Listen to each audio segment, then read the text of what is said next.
Hi, my name is Michaela Zinski, and I'm a professional storyboard artist who is storyboarding her first ever feature film. Let's talk about it.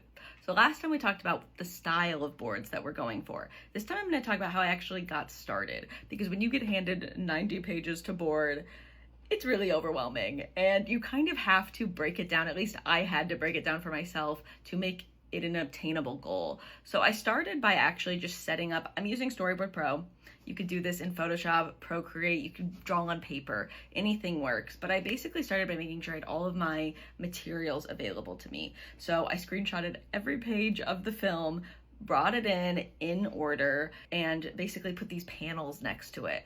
These are for my thumbnails. Thumbnails are always the first start of the process when you're storyboarding. They're basically just like little sketches that kind of get an idea of what you might want for the scene. They're nice because they're quick. You don't have to care a lot about them. You can just think and get your idea down as quickly as possible. And that's a really nice way to start because it's not scary. You're not trying to make nice drawings. You're just trying to get your ideas on the page, right? And so by setting up my file like this, I can go to any part of the script at any time, and it's already set up for me. This makes it super easy because if I start boarding at a certain portion and I get overwhelmed with it, I can go to another portion and keep boarding. So I'm still getting my page goals in every day that I want to get boarded. And that's made very easy for me because I took some time to set up this file and make it look like this. The other thing I brought in were images of our location so that I could reference them if I needed to. I could go into the file and just very easily look, okay, here's what this looks like. By having all of this at my fingertips, I'm basically allowing myself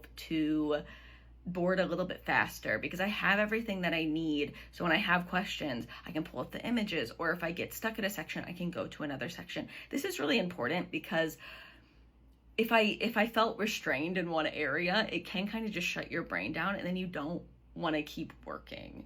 And for me, I did have really strict page goals I was trying to hit every week for this project. I was trying to get at least 12 pages thumbnailed a week. I've been hitting more like 25 or 30 a week because I've been finding that since I have the file just laid out, I can just open it, and sometimes you're just able to get through a large chunk of things, and that's really nice. So I definitely recommend, if you're taking on a big project, to set yourself up for success by actually just like having your file and having everything you need at your fingertips. Because I once had someone tell me, if you have some sort of like craft or activity or creative exercise that you want to do, you really do need to have everything at your fingertips. You need to be able to start that project within 5 minutes. Otherwise, you're probably not going to start at all. And I think that's really true.